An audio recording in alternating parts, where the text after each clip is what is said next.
Welcome to another video. For today's vlog, aking isi-share sa inyo ang aming kimbap recipe. Ayan. So, this is a very easy kimbap recipe.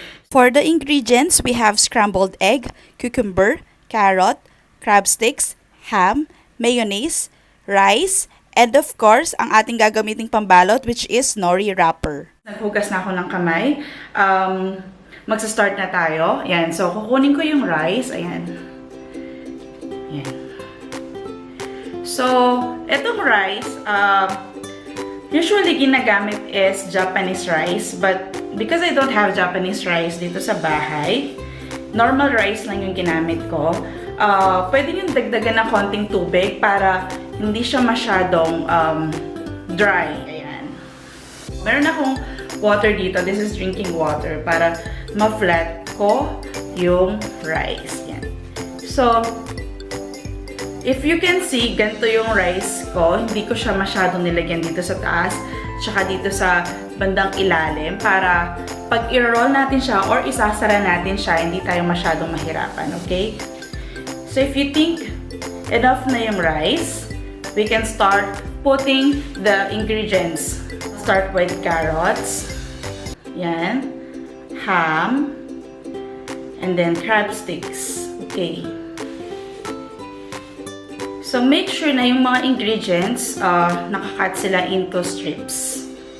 After that, lagyan natin ng egg. Okay. So, I'm sure there are a lot of kimbap recipe. But I think this is one of the easiest. So, after we have put everything dito sa ating wrapper, lalagyan na natin siya ng mayonnaise. Okay.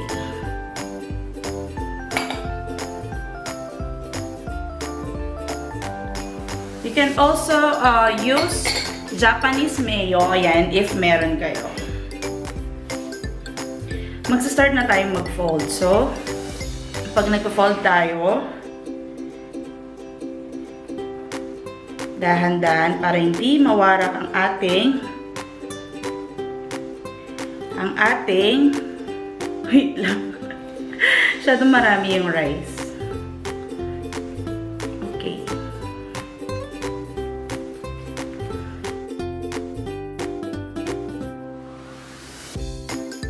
Diin lang natin siya ng konti dito sa ilalim na part para magsara talaga siya. So after that, you can grab this bamboo wrapper. I don't know what do you call this one. Tapos, pwede mong higpitan para mas lalong sumiksik yung ingredients dun sa loob.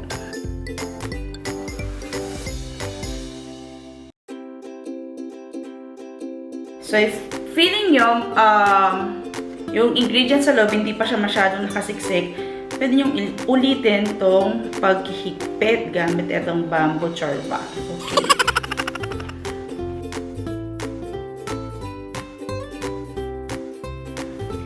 So, ganito ang kalalabasan ng ating kimbap. Ayan. Yan.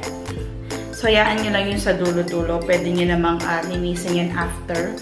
Pag maghihiwa na kayo, basain ko lang ng konti dito sa may gilid kasi parang bubuka siya. So, years na yata nung hindi akong gumawa ng kimbap. Or almost a year.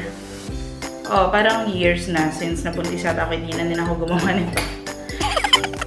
Tapos, para hindi dumikit, pag hihiwain mo na siya, pwede mo hugasan or basain yung iyong knife.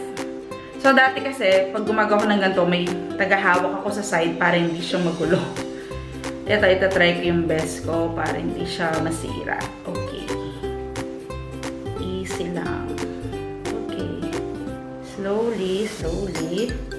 Slowly, slowly. Okay. So, if makikita nyo, ganito siya.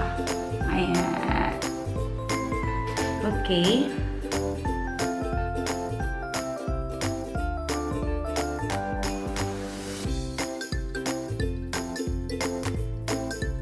sure to use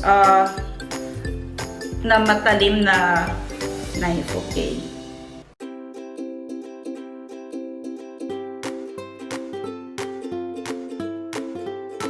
So, it's up to you kung gaano kakapal o kanipis yung gusto nyo.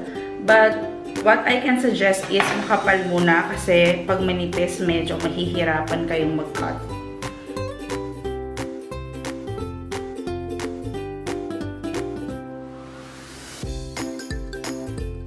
Siyempre, pag mas makapal yung hiwa mo, mas konti yung magagawa mo. Parang ayaw na ng knife ko.